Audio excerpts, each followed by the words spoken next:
Excellencies, distinguished guests, we shall proceed shortly. Thank you.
Your Excellencies, Ambassadors and High Commissioners, distinguished guests, ladies and gentlemen, Her Excellency Dr. Samia Suluhu Hassan, President of the United Republic of Tanzania, is arriving. May we kindly rise?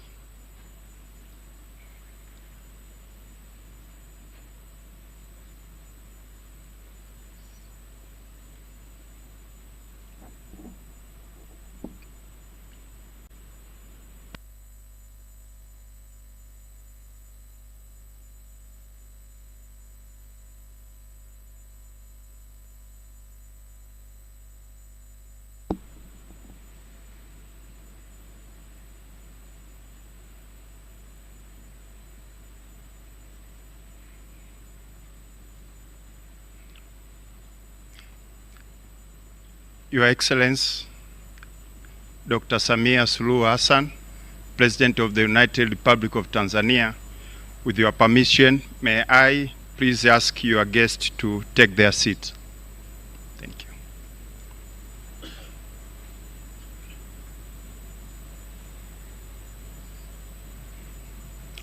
Your Excellency, Dr. Samia Suluhu Hassan, President of the United Republic of Tanzania, Honorable Ambassador Mahmoud Thabit Kombo, Minister for Foreign Affairs and East African Cooperation, Honorable Ngwaru Jumane Magembe, and Honorable James Kinyasi Milia, Deputy Ministers for Foreign Affairs and East African Community, respectively, Permanent Secretaries and Deputy Permanent Secretary of the Ministry of Foreign Affairs and East African Cooperation, Ambassador Yusuf Mdolwa, Chief of Protocol, Your Excellency Dr. Mahmoud Ahmada Al-Badawi Mohamed Faki, Ambassador of the Union of Comoros and Dean of the Diplomatic Corps, Excellencies, Ambassadors and High Commissioners, Heads of Diplomatic Missions, International Organizations and other members of Diplomatic Corps, Heads of the Department of the Units, Minister of Foreign Affairs and East African Cooperation, distinguished guests, ladies and gentlemen, good morning and welcome. It is my great honor and pleasure to host you this morning here in our beautiful capital city of Dodoma, our political heart. A city that continues to grow not only as a constitutional capital of Tanzania, but also as a center of dialogue, diplomacy, and shared purpose. That this gathering takes place in Dodoma for the first time is not accidental. It reflects how the center of governance, dialogue, and the partnership has firmly taken root here. On behalf of Our Excellency Dr. Samia Suluhu Hassan, President of the United Republic of Tanzania, I warmly welcome you all. Karibuni sana and feel at home. It is now my honor to invite our first speaker to offer brief welcoming remarks.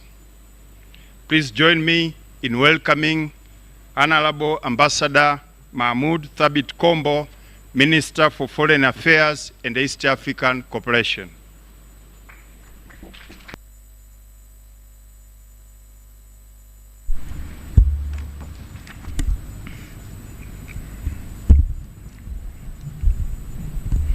Your Excellency Dr. Samia Suluhu Hassan, President of the United Republic of Tanzania, Chief Secretary Dr. Ambassador Dr. Moses Kusiluka, Honorable Ngwaru Jumane Magembe and Honorable James Kinyasi Milia, Deputy Ministers for Foreign Affairs and East African Cooperation, Ambassador Dr. Samuel William Shelukindo, Permanent Secretary in the Ministry of Foreign Affairs, responsible for Foreign Affairs, Ambassador Stephen Mbundi, Permanent Secretary, Minister of Foreign Affairs and East African Cooperation, responsible for East African Cooperation Affairs, Ambassador Said Shaib Musa, Deputy Permanent Secretary in the Ministry of Foreign Affairs and East African Cooperation, Your Excellency Dr. Ahmad Al-Badawi Mohamed Faki, Ambassador of the Union of Comoros and Dean of the Diplomatic Corps in the United Republic of Tanzania, Excellencies, High Commissioners,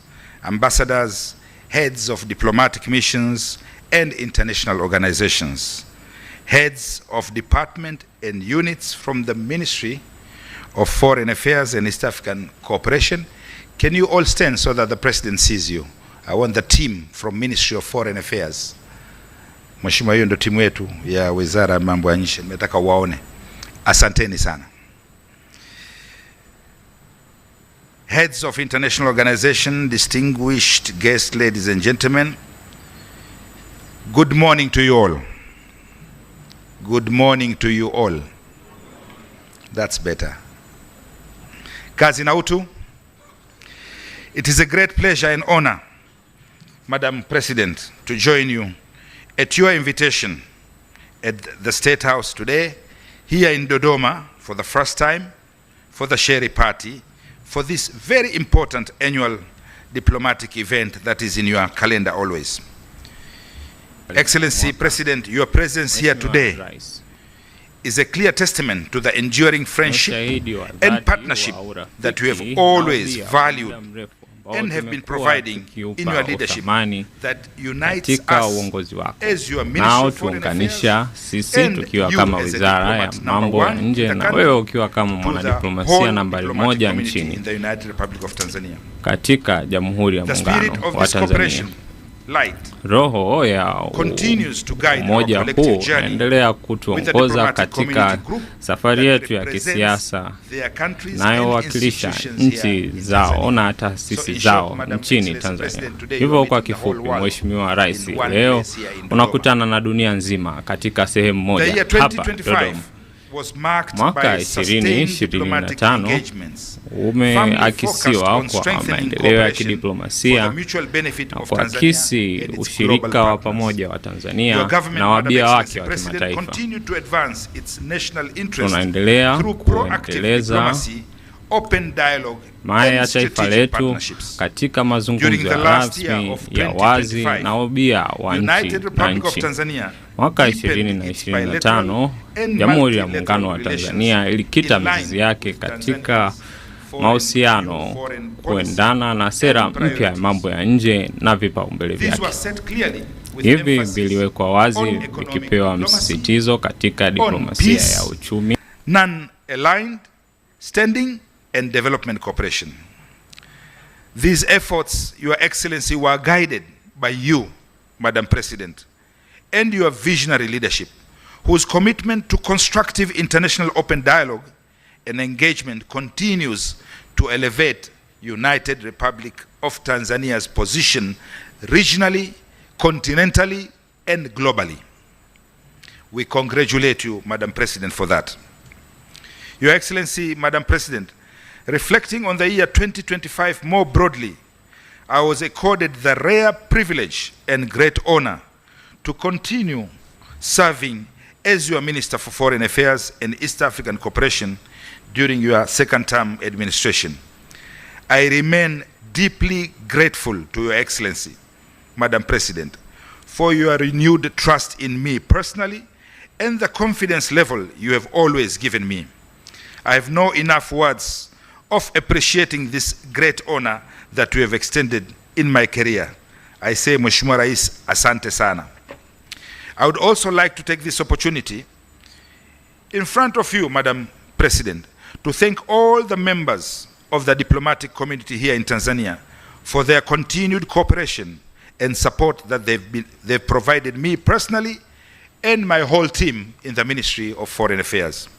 I once again reaffirm my commitment to discharge my duties together with the team diligently with renewed vigor and to work closely with all the diplomatic community members and to ensure that their tour of duty in the United Republic of Tanzania is both productive, fulfilling, and a very memorable one.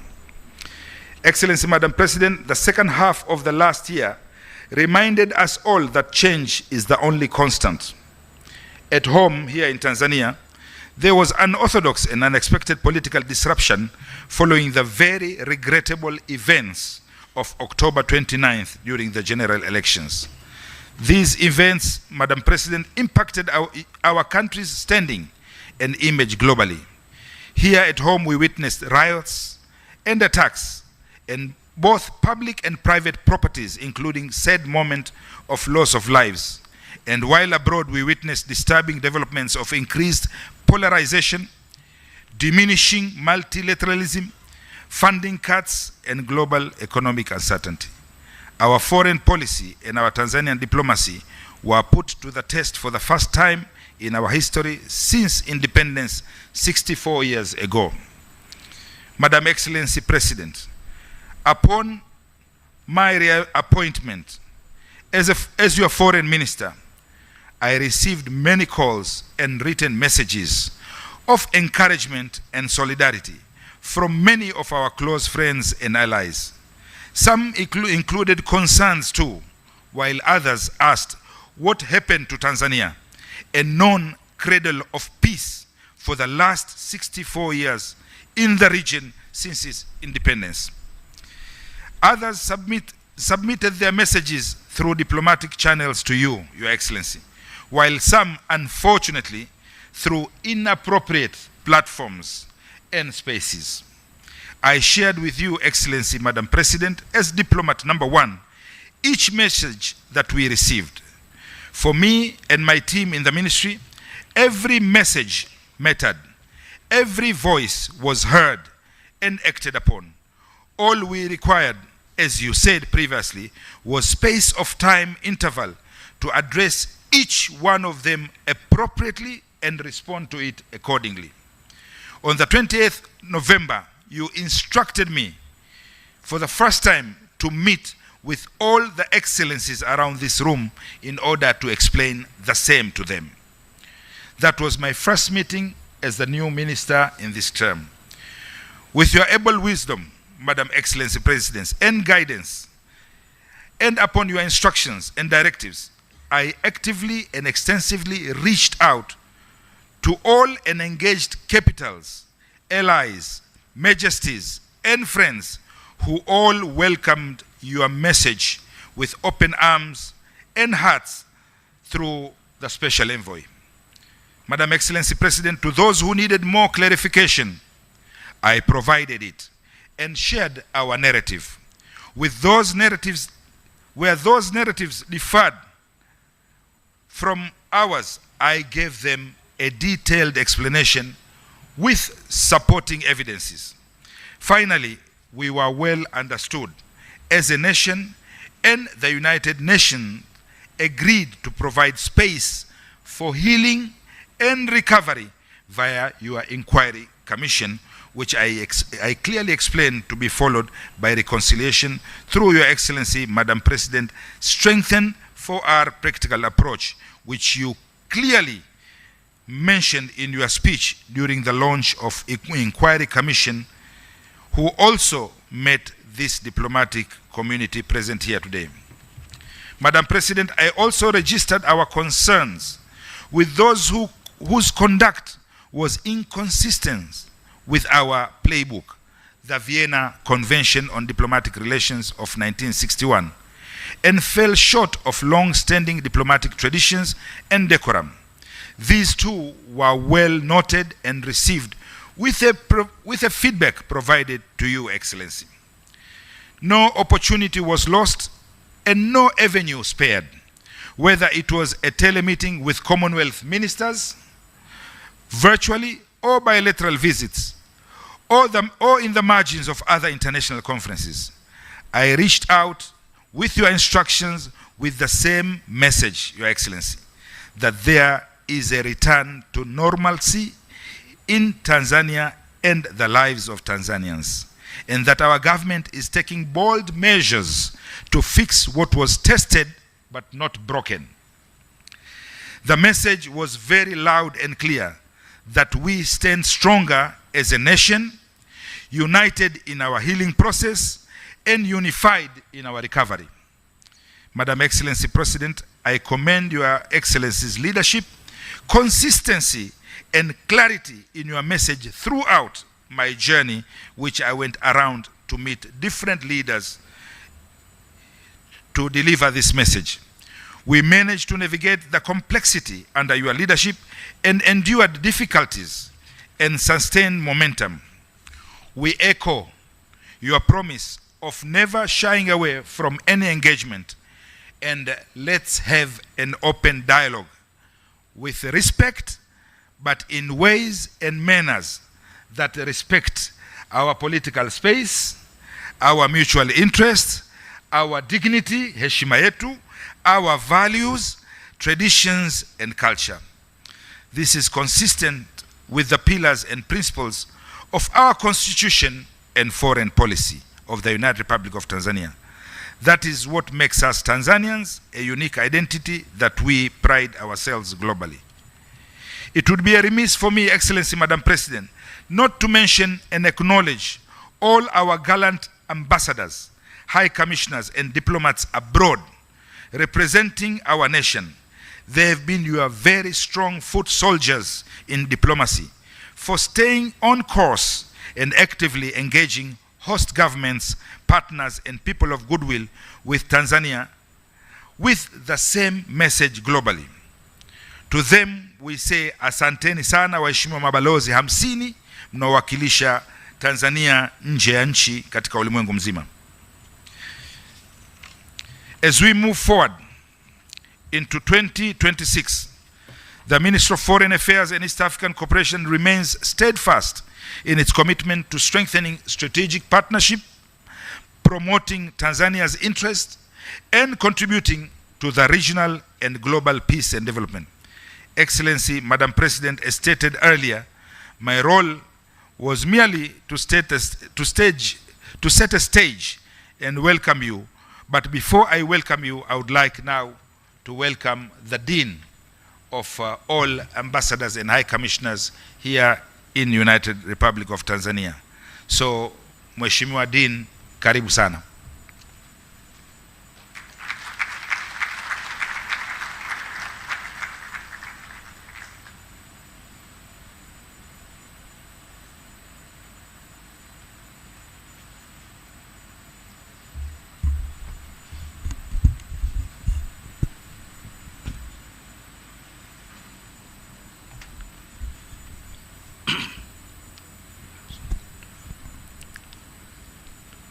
Bismillahirrahmanirrahim.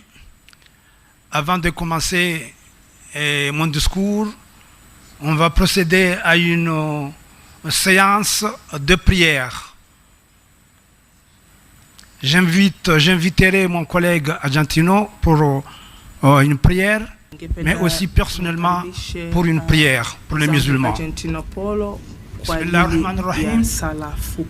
Allahumma inna fi man hadayt. وعافنا فيمن عافيت وتولنا فيمن توليت وبارك لنا من الخير فيما أعطيت وقنا يا ربي شر ما قضيت. اللهم حفظ هذه الدولة خصوصا دكتور سامية سلوه حسن ووزير الخارجية محمود ثابت كومبو وكل الدولة التنزانية. اللهم احفظنا واجعلنا مطمئنا قلوبنا في هذه البلد الميمون. الحمد لله رب العالمين. Argentino is here.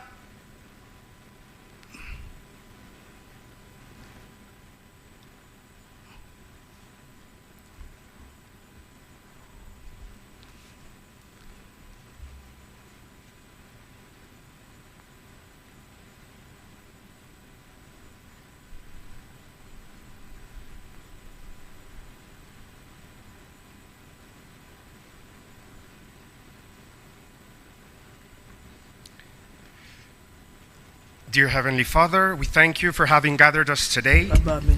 With grateful hearts, we give you thanks for the year we have concluded, for its challenges, its achievements, and for the lessons learned.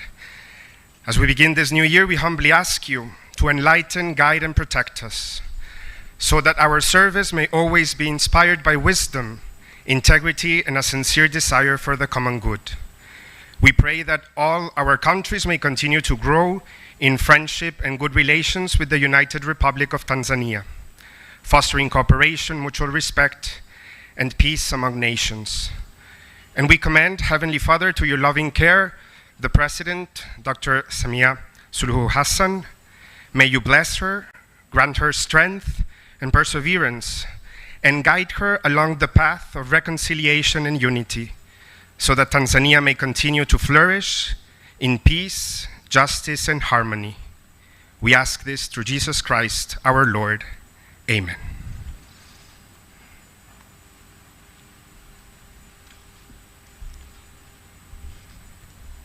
Thank you. Mheshimiwa Dr. Samia Suluhu Hassan,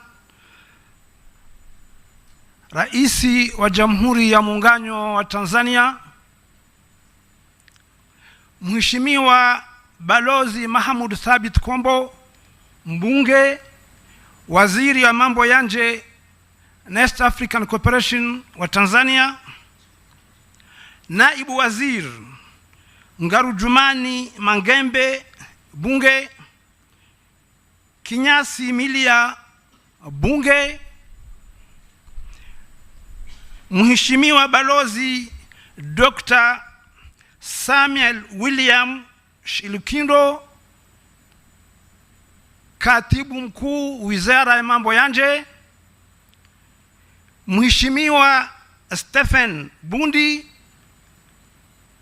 katibu mkuu in charge of Afrika ya Mashariki,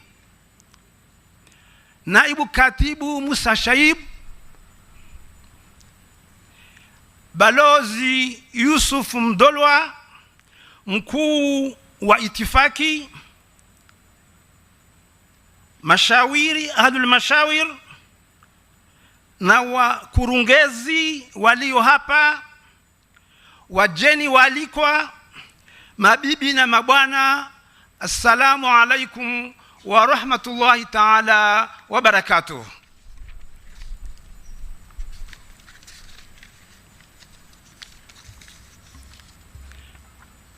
Excellence, Madame la Présidente, c'est pour moi un réel plaisir de m'adresser à vous, Excellence, au nom de l'ensemble de la communauté diplomatique accréditée en République unie de Tanzanie, à l'occasion de la cérémonie annuelle de présentation de vœux du Nouvel An 2026.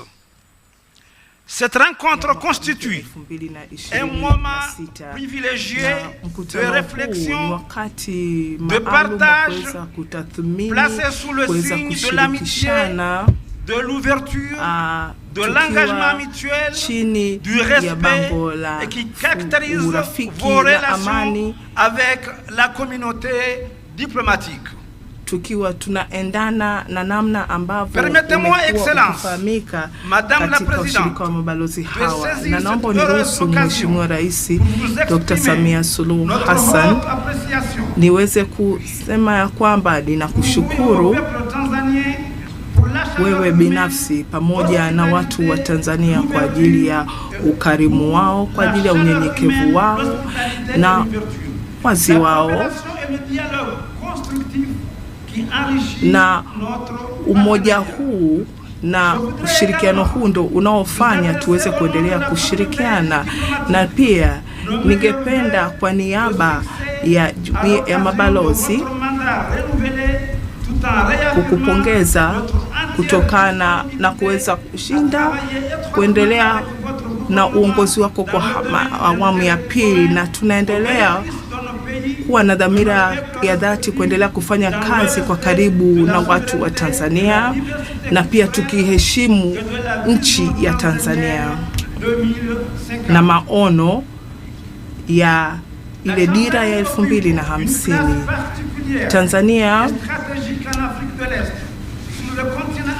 ina nafasi ya kipekee sana katika bara la Afrika na huu ukanda wa Afrika Mashariki na duniani kwa ujumla, na inafahamika kama nchi ya amani, kama nchi ya umoja na utulivu, na pia daraja la biashara, na ni taifa ambalo sauti yake ina nguvu hata ya kimaadili katika umoja na kadhalika. Katika swala la kimaongozi, Mheshimiwa Rais, ni wazi kabisa kwamba Tanzania inaendelea kuonyesha dhamira yake na uwezo wake mkuu, ule wakati ambapo dunia inapitia wakati mgumu, na kwa kweli tumeona dhamira ya dhati ya nchi yako katika kutunza amani na utulivu, na nafasi yake pia katika kuweza kutunza nafasi yake kama mmoja wa wabia muhimu sana katika ukanda huu na hata katika jamii ya kimataifa. Na kutokana na hilo sisi kama balozi na wawakilishi wa mabalozi tunatambua hiyo nafasi, na kupitia sekta mbalimbali kama utalii, kama kilimo na kadhalika, mambo ya tehama,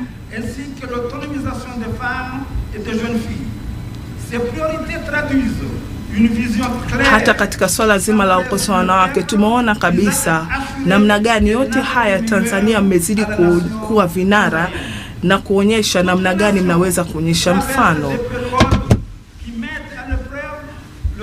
Na unajua mataifa mengi waga yanapitia kipindi cha jaribiwa kama hiki, kwa hiyo kitu ambacho kinatofautisha yale mataifa yenye nguvu ni ule uwezo wa kushinda nyakati kama hizi na kuweza kuzishinda kupitia majadiliano na kuweza kuwa na dhamira dhati ya kuweza kusonga mbele. Kwa hiyo sisi kama mabalozi na wawakilishi wa mabalozi kwa kweli tulifuatilia kwa ukaribu sana yale yaliyotokea baada ya uchaguzi mwaka jana 2025, na tukaona namna gani serikali ya Tanzania iliweza kulisimamia swala lote, na pia tungependa kutoa salamu zetu za pole, lakini pia tumfurahia na namna ambavyo kumeweza kuundwa ile tume ili kuweza kuona namna gani ya kuzuia matukio haya huko mbeleni. Kwa hiyo sisi kama wabia ambao tunashirikiana na tunaheshimiana,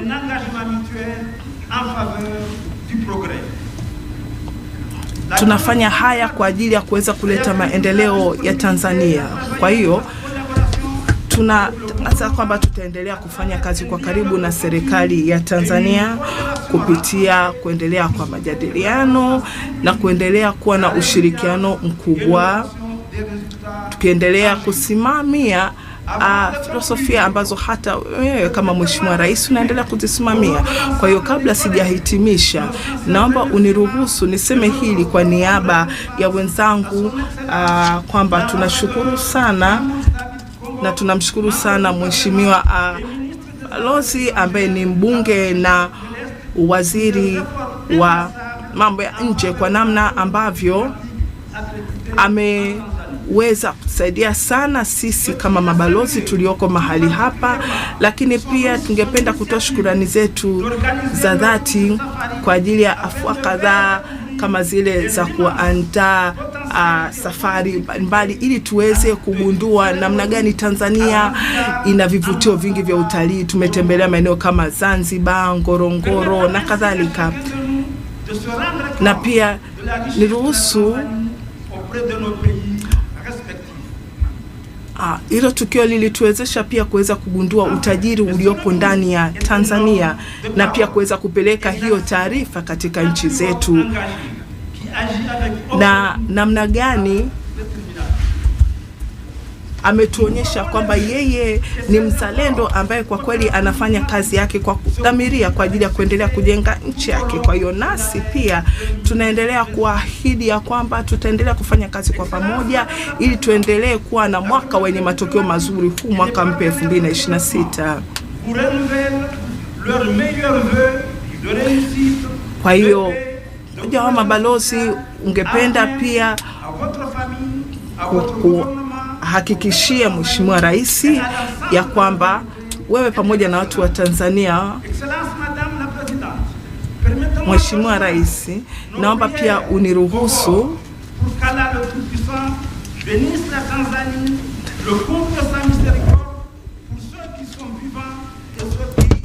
sont quittés et enfin accorde un prompt rétablissement à ceux qui sont malades. Vive la Tanzanie, vive la coopération internationale. Wale ambao wamepata machungu kupitia Jumuiya ya Kimataifa. Asanteni.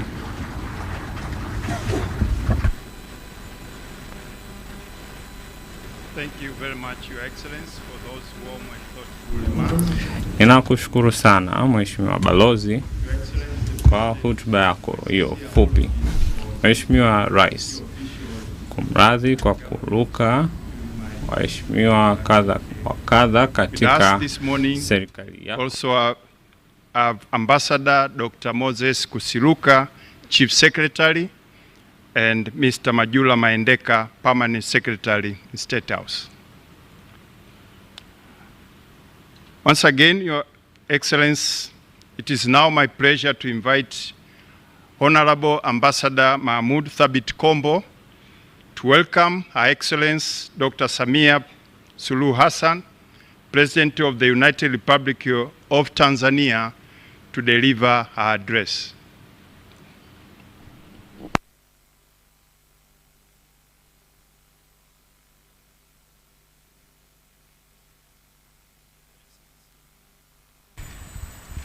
Your Excellency,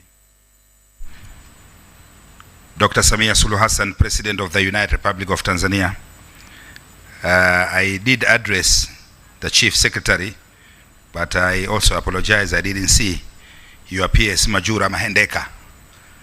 Maybe you can stand so that the whole world sees you today, because the world is around here today in one room in Dodoma. Asante sana Chief Secretary, asante sana PS Mahendeka. As I said earlier, today is not my stage for speaking. The distinguished heads of missions, representatives of regional and international organizations present here today, the high commissioners and ambassadors, together with all other esteemed guests that Your Excellency have invited, are keen and eagerly ready to hear you. And therefore, it is my distinct honor to welcome you, Madam Excellency Dr. Samia Suluhu Hassan, to address this very special occasion of the diplomats. Karibu sana, Mheshimiwa Rais, kwa heshima na taadhima naomba kukaribisha. Asante.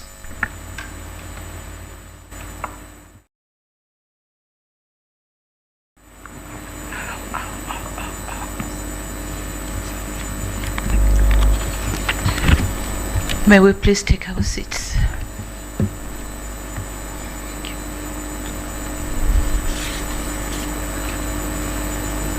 Honorable Ambassador Mahmoud Thabit Kombo, Mr. for Foreign Affairs and East African Cooperation, and the whole team, management and the team from the ministry.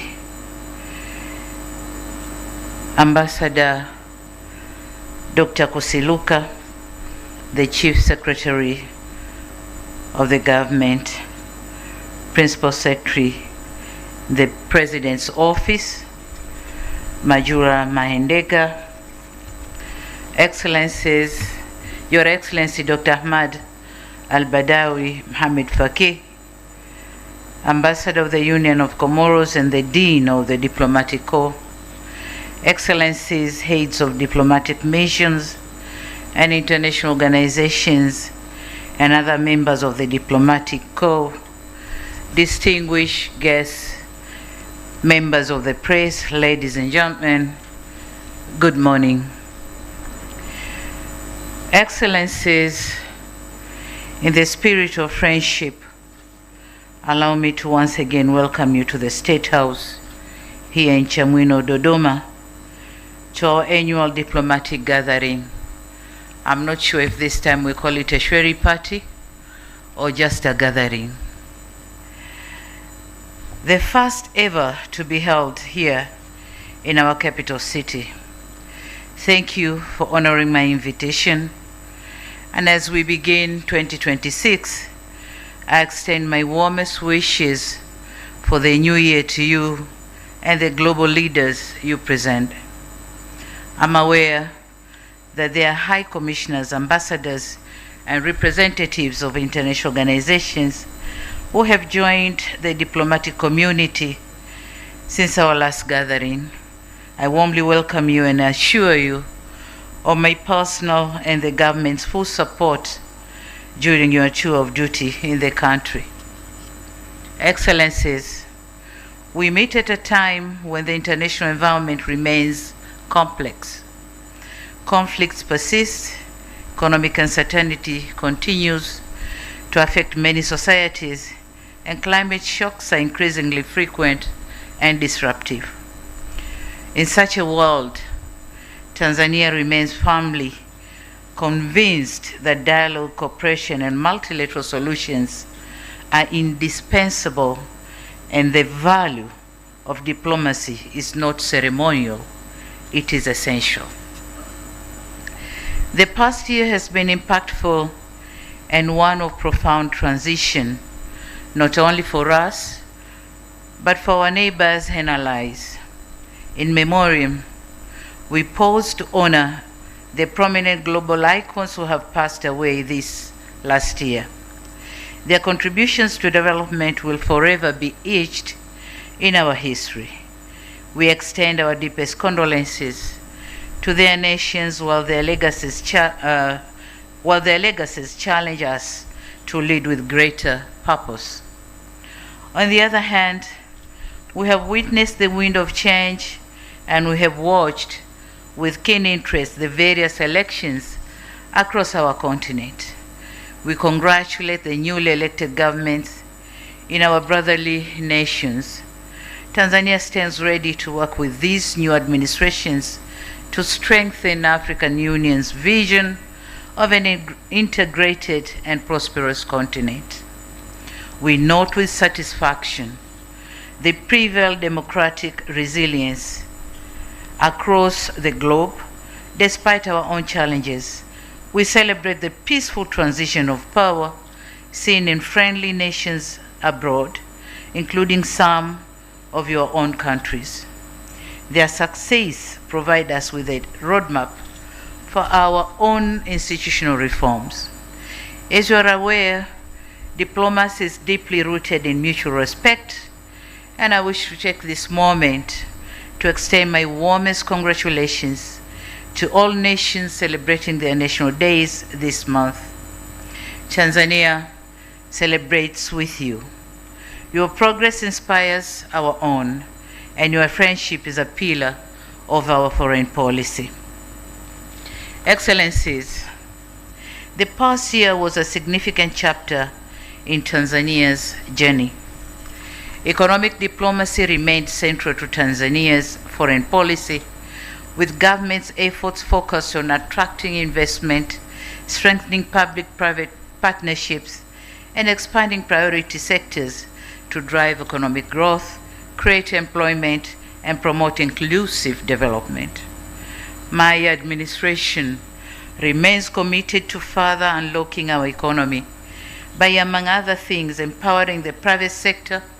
Looking ahead, we'll pay particular attention to the blue and green economies, logistics, manufacturing, and digital landscape.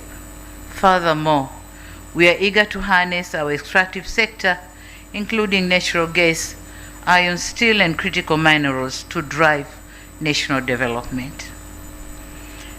Excellencies, as you are aware, we successfully conducted our 7th democratic election, achieving a milestone with nearly 44% women representing in the National Assembly, and the election was solely financed through domestic resources. This underscored national ownership, institutional maturity, and the government's commitment to self-reliance in managing democratic processes. Despite these remarkable achievements, with heavy hearts, we acknowledge the challenges of the unrest and violence on the election day and shortly thereafter. Our response was essential to maintain constitutional order and ensure safety of all citizens and diplomatic community. To our partners in the diplomatic community and the foreigners residing here in Tanzania, I express my sincere sympathy for the uncertainty, service disruption, and internet shutdowns you experienced. I assure you, we remain vigilant to ensure your safety and prevent any repeat of such experiences. Excellencies, democracy is a journey of growth. Every political system contains grievances. It is clear that there is no global formula for these unique challenges, and we must afford each other the space to learn and grow with humility. To those who send solidarity and congratulatory messages, we thank you. To those who didn't, we take note of your feedback too. I ask your friends of goodwill to lend their support to our reforms. And to those who may not share our vision, I ask that you at least respect our sovereignty. The voice of Tanzanians has been heard through the ballot box, and that voice must be respected. To foster national healing, or in order to foster national healing, I've undertaken the following steps. 1, establishment of the Ministry of Youth under President's Office to institutionalize the image of our next generation. But 2, pardoned 1,787 convicts associated with the unrest and violence of 29th October last year. 3, constituted an independent commission of inquiry in accordance with our Constitution. And lastly, pledged to establish a Truth and Reconciliation Commission to proceed our new constitution process. My administration is resolved to use this second term to repair, rebuild, and renew our nation. To my fellow Tanzanians, the discord we witnessed is not who we are. It's not at all. To our international partners, we recognize that stability is the currency of diplomacy. Today, I plead that our path forward will be paved with the stones of justice, dialogue, and a renewed respect for the democratic process. And in this regard, allow me to quote philosopher Søren Kierkegaard, who once said, "Life can only be understood backwards, but it must be lived forwards." In this context, as a country, we understand the mistakes of our past, but our eyes are fixed firmly on the future. Excellencies, Tanzania remains one of the Africa's fastest growing economy, with almost 6% GDP growth and inflation maintained at a stable 3.3%. In addition, the national debt continues to be sustainable, with a debt to GDP ratio currently standing at 48.2%, below the threshold of 55% for low-income countries. As for our capital markets, the Dar es Salaam Stock Exchange saw market capitalization rise by 34.3%, reaching billions of Tanzanian shilling, about 23,995 by year end. In addition, we have continued to enjoy favorable credit score, B1 from Moody and B+ from Fitch credit rating. This stable outlook signals investors' confidence, lower borrowing costs, and economic resilience, which marks a positive step in building international confidence and attracting more foreign direct investment. We endeavor to ensure continued governance reforms, reducing foreign currency shortages, and improving the tax to GDP ratio. The favorable credit ratings and stable economic outlook led to registration of 927 new investment projects by December 2025, with a combined value exceeding $11.09 billion, representing a significant 19.03% increase compared to the previous year. The registration of these projects in 2025 stands at the record of the highest number of projects registered in calendar year since the establishment of the Tanzania Promotion Agency, breaking the record of 905 projects last year. On these 927 projects, 66, equivalent to 7.12%, are expansion projects demonstrating sustained confidence by existing investors in Tanzania's growth trajectory and its investment climate. Collectively, the 927 projects are expected to generate more than 162,895 new jobs for Tanzanians, while foreign direct investment FDI remained robust.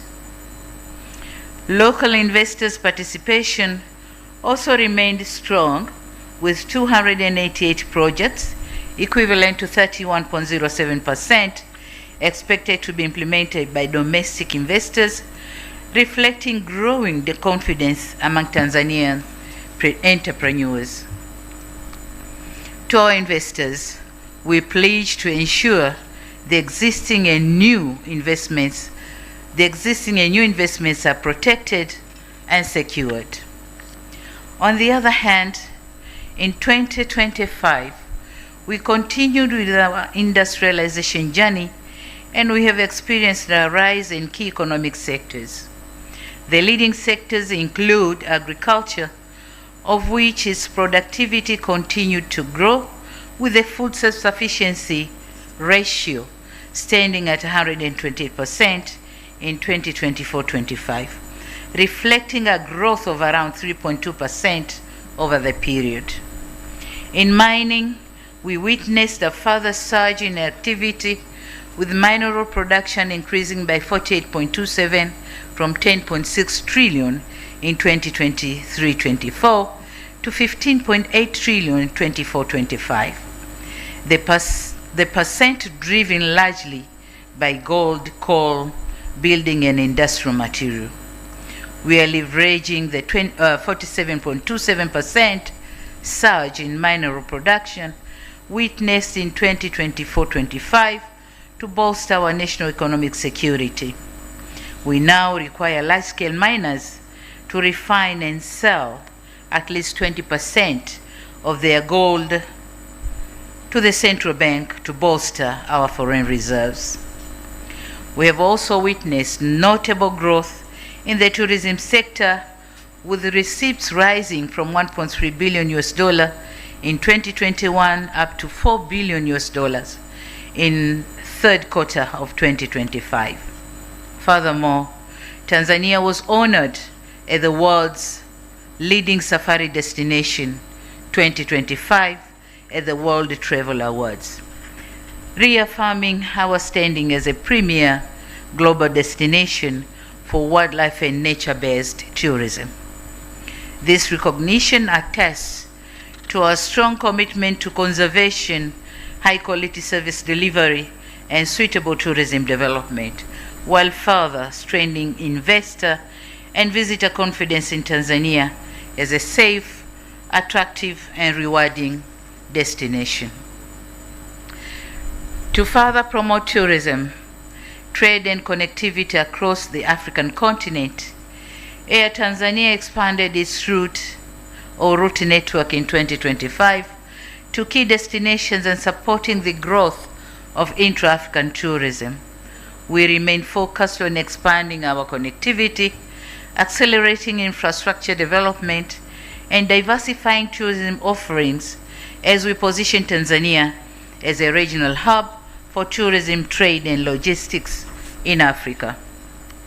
Excellencies, this year marks the launch of Tanzanian Development Vision 2050, or Dira 2050, aiming for double-digit economic expansion through productivity gains in agriculture and industrial value addition.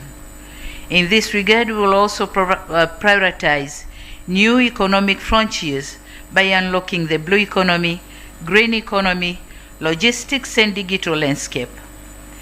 Key focus will also be placed on harnessing natural gas, and our efforts will be geared toward the finalization of the $42 billion liquefied natural gas project, which will position Tanzania as a major player in the global energy market.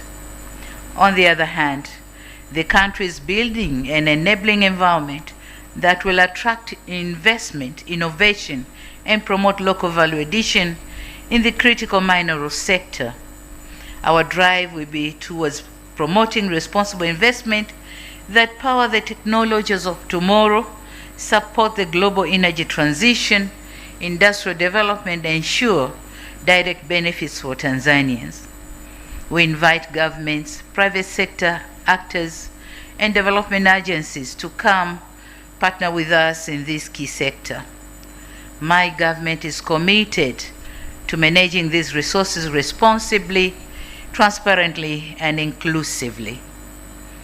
I note with great enthusiasm the recent G20 endorsement of the critical minerals agenda. Tanzania fully supports this initiative and stands ready to engage actively with international partners to ensure that these resources contribute both global clean technologies and inclusive growth at home. Excellencies, as we all know, to unlock the economy, we need to invest in key infrastructure projects. Work is still going on to ensure completion of the standard gauge railway and the East African crude oil pipeline, which is set for completion in July 2026. The completion of Julius Nyerere hydropower plant and the operationalization of the SGR are not just engineering milestones, but engines of our new mineral economy. We are also putting a strong emphasis on value addition, export capacity, and job creation through the special economic zones by linking infrastructure and industrial ecosystems. Our message is clear. Tanzania is moving from exporting raw potential to exporting the value-added commodities. Within this strategy, ports and trade gateways play a critical role. Furthermore, we are advancing strategic projects, including Bagamoyo and its associated industrial ecosystem, not for prestige, but to unlock trade, industry, and competitiveness. Our infrastructure agenda is designed to serve Tanzania and the wider region as a platform for shared growth. Excellencies, as our economy diversifies and scales, human capital remains at the heart of our development strategy and the ultimate guarantee of our national resilience. Tanzania youth are the heartbeat of our 10% growth target. Vision 2050 has set a clear path to their prosperity. We moved beyond rhetorics by establishing the Ministry of Youth under my office, a strategic move to institutionalize their energy and directly integrate them into $1 trillion economic vision. We now invite the international community to partner with us in transforming this youthful passion into skilled human capital, and that will drive our national transformation. We are cognizant of the fact that a competitive economy is impossible without a healthy workforce in building a dynamic and a healthy human capital. Tanzania fundamentally transitioning from a reliance on health aid toward a strategic focus on health investment. As a core pillar of our 2026 foreign policy, our vision for $1 trillion economy is inseparable from our rollout to universal health insurance and resilient medical infrastructure. So I take this opportunity to invite the diplomatic community to move beyond traditional assistance and instead engaging with us in medical diplomacy by supporting our ambition to become a regional hub for specialized care. We intend to leverage the high reputation of institutions like Jakaya Kikwete Cardiac Institute to attract both medical as well as sustainable tourism. Simultaneously, I call for the facilitation of technology transfer to support our newly launched Pharmaceutical Investment Acceleration Program, which includes a Greenland fast-track approval system to attract investors and expedite decisions related to licensing, regulation, and other approvals. We welcome investors to come and establish local manufacturing plants so as to drastically reduce our dependency on imported essential medicines. Excellencies, climate resilience is equally centrally to our agenda. To us, climate action is not an abstract debate. It is a development and security imperative. It is a development and security imperative to take a lead in green diplomacy.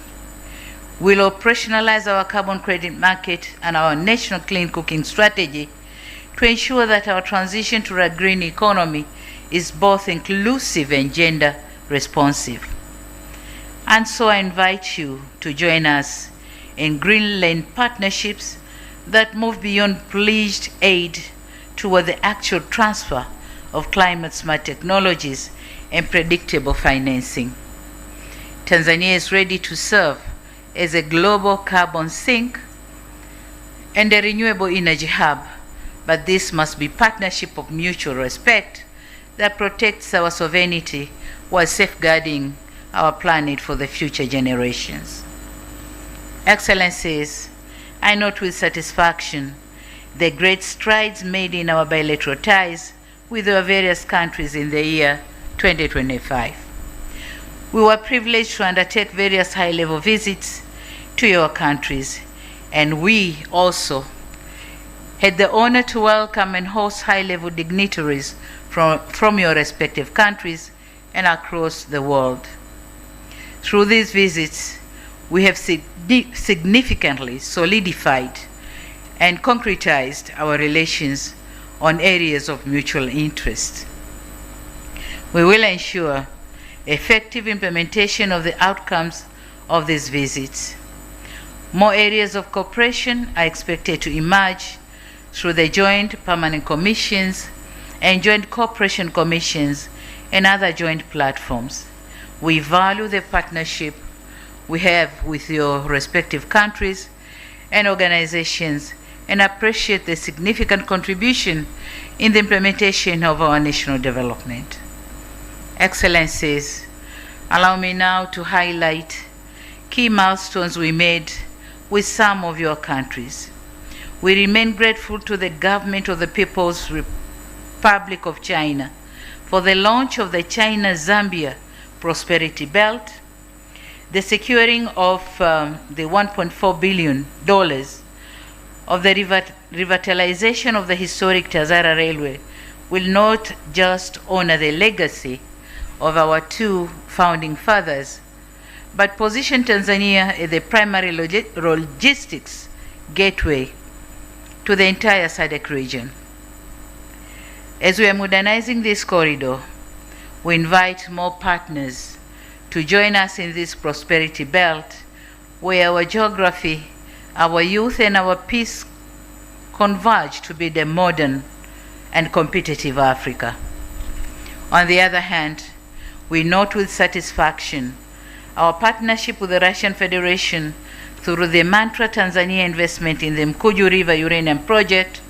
This $1.2 billion investment aims to unlock one of the world's largest uranium deposits and move Tanzania beyond resource extraction to secure high-value technology and thousands of industrial jobs for our youth. As for our partners in the United States, our collaboration on 2.1 billion project of the Kabanga Nickel project is a shining example of our not business as usual approach to bilateral cooperation by moving towards a final investment decision this year. We are not just opening the mine, but launching a modern green industrial revolution. We value these partnerships for its commitment to domestic refining and value addition, ensuring our resources are converted into high-quality jobs and shared prosperity. This spirit of openness and shared prosperity is precisely why our diplomatic family continues to grow. We warmly welcome the Slovak Republic and Republic of Hungary to the Tanzanian diplomatic community, as the opening of their full-fledged embassies in Dar es Salaam marks a significant milestone in our commitment to deepening economic diplomacy and expanding strategic partnership across European continent. In this respect, through you, Excellencies, Ambassadors, and High Commissioners, on behalf of the Government of Tanzania, I wish to extend our sincere gratitude to your governments for the unwavering support that facilitated smooth bilateral engagements. Excellencies, fostering regionalism is one of the key principles of our foreign policy. We firmly believe in and appreciate the role of regional and sub-regional organizations in addressing regional challenges, be it development or peace and security challenges.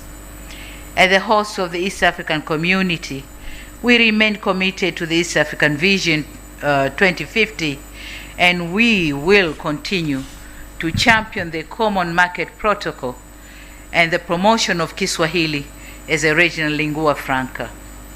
Tanzania has successfully moved from a position of cautious protectionism to one of proactive leadership, facilitating free movement of goods, labor, and services that underpins the 2026 goal of a more unified and competitive East African cooperation.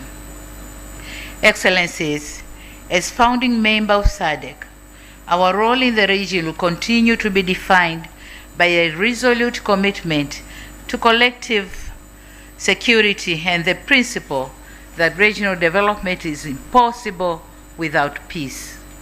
Tanzania can be viewed as a consensus builder for its pivotal role of successfully hosting the landmark joint EAC SADC Summit in Dar es Salaam to harmonize fragmented peace processes into a single cohesive African-led framework. This summit sent a clear message that just as our challenges are shared, so must be our solutions, reaffirming the mantra African solutions for African problems. Excellencies, on the continental stage, Tanzania's voice has never been more vital. As the third vice chairperson of the African Union and a member of the African Union Peace and Security Council over the past 4 years, the United Republic of Tanzania has played an active and constructive role in shaping Africa's governance and peace and security architecture. Guided by a long-standing tradition of Pan-African solidarity and responsible multilateralism, Tanzania has consistently championed diplomacy, inclusive dialogue, and African-led solution as the most effective pathways to conflict resolution, social cohesion, national unity, and lasting stability. Through principled engagement in council deliberations, calm and balanced diplomacy, and steadfast respect to constitutional order, Tanzania has contributed meaningfully to timely responses to conflict and emerging security challenges, thereby enforcing or reinforcing the credibility, unity, and effectiveness of African Union Peace and Security Council in advancing a peaceful, secured, and resilient continent. Excellencies, in addition, we are using our mandate in the AU Bureau to drive the second 10-year plan of Agenda 2063, specifically focusing on African Free Continental Trade Area, full implementation and the global elevation of Kiswahili as a tool for trade. In leveraging the African Continental Free Trade Area, Tanzania continues to engage in trade activities, whereas we have recorded positive balance of trade through the African Continental Free Trade Area Guided Trade Initiative. Also, as the champion of women and youth in trade and the African Continental Free Trade Area, I call upon the international community to support the financial inclusion agenda for women and youth to facilitate their involvement in trade. On multilateralism, Excellencies, we are meeting at a time when the global architecture of cooperation is under strain. Growing unilateralism threatens to bypass the very institutions that have maintained global peace for decades. Tanzania's response to this trend is clear. Multilateralism is not optional, it is essential. Tanzania's commitment to regionalism and multilateralism remains unshaken. In an area of growing unilateralism, we believe multilateral platforms are the only way to balance interests and coordinate actions for the global good.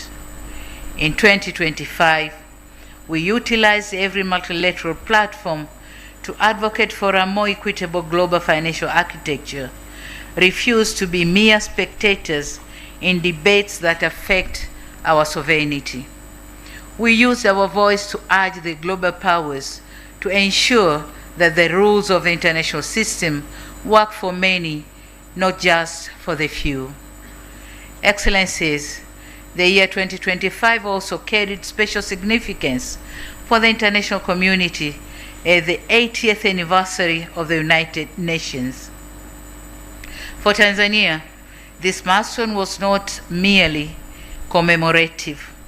It was an opportunity to reaffirm our enduring faith in multilateralism, international cooperation, and the founding principles of the United Nations. In our engagement at the United Nations during this anniversary year, Tanzania underscored a clear message that the credibility and relevance of the multilateral system must be preserved through equity, inclusiveness, respect for international law, and meaningful reform, particularly to ensure that the voices and interests of developing countries are fully reflected. Tanzania reaffirmed that peace, development, and human dignity are inseparable, and that global challenges demand collective, rule-based solutions rather than unilateral actions. Excellencies, it is undeniable that Tanzania's outlook on the global scene in 2025 was both prospective and challenging. In the year 2026, our voice will be raised to offer solutions, and our efforts will be concerted to resolve challenges. We'll do so guided by our traditional tenets of promotion of peace and stability, good neighborliness, adherence to the principle of non-alignment, non-interference in domestic affairs of other countries, upholding human rights, including the rights to development, and promoting regionalism and multilateralism.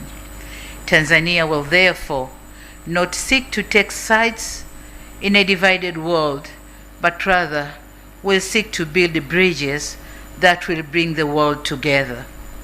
Our commitment is towards a world governed by law, not by force.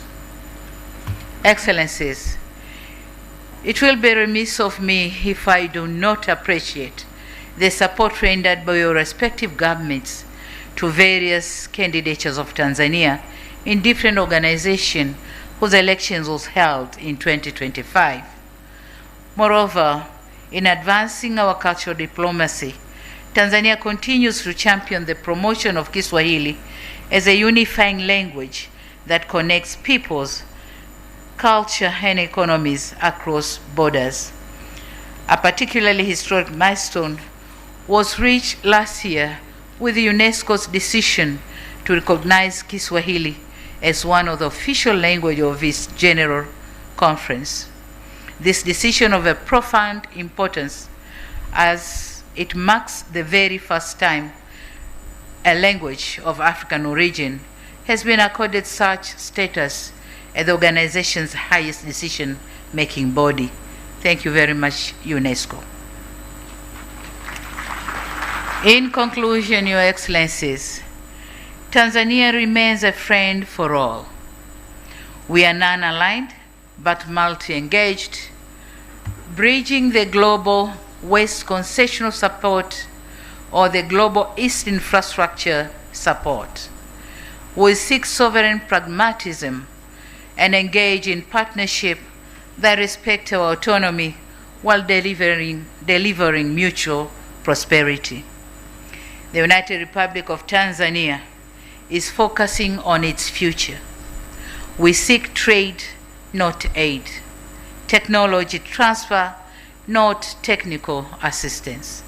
We welcome collaboration in de-risking projects through development financing institutions, export credit, blended finance, and risk insurance. We encourage deeper private sector linkages and strong people-to-people ties through education, skills partnership, and cultural cooperation. We are building a nation that has learned from its past and focusing on its future. I urge you to look beyond the headlines of the past months and see the structural reforms we are undertaking. Our doors are open, our policy is clear, and our resolve is firm. Let us move from dialogue to delivery and from shared intent to shared impact. Let us build together for global prosperity. I end my remarks as I began by wishing you, your families, staffs, governments, organizations, a happy and prosperous New Year 2026. May I now request you to join me in a toast.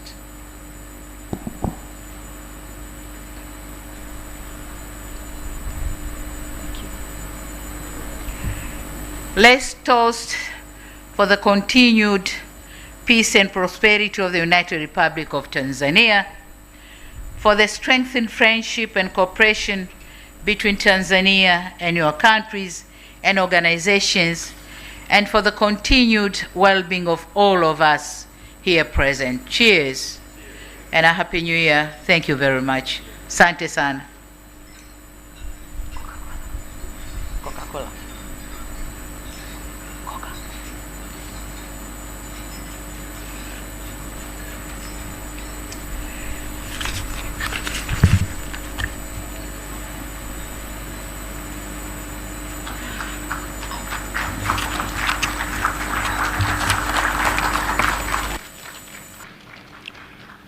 Thank you very much, Your Excellency, the President, for your leadership and for your reflection of 2025 and sharing your vision for 2026. And specifically, you are resolved to use your second term to repair, rebuild, and renew our nation. This, Your Excellency, is truly living the saying that life can only be understood backwards, but it must be lived forward. And for that to happen, your call for partnership speaks volumes. That Tanzania remains a friend for all. Your Excellency, the President, we thank you. Your Excellencies, honorable guests, we will now move forward from formal remarks to a one-by-one greet Her Excellency the President's session. Your Excellency, with your permission, may I kindly invite you to proceed to the center of the stage for the diplomatic community to greet you.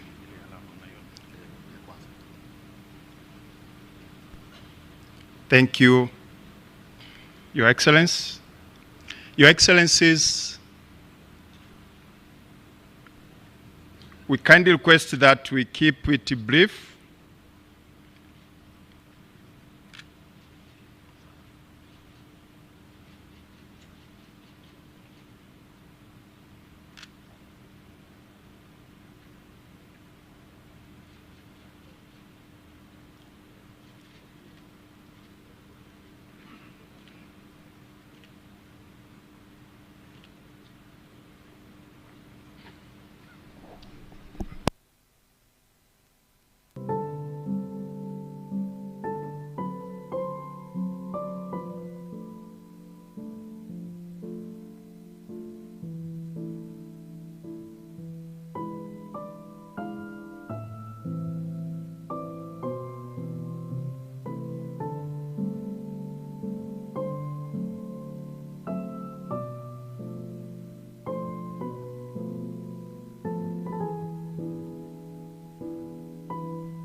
Your Excellencies, we kindly remind you to keep it brief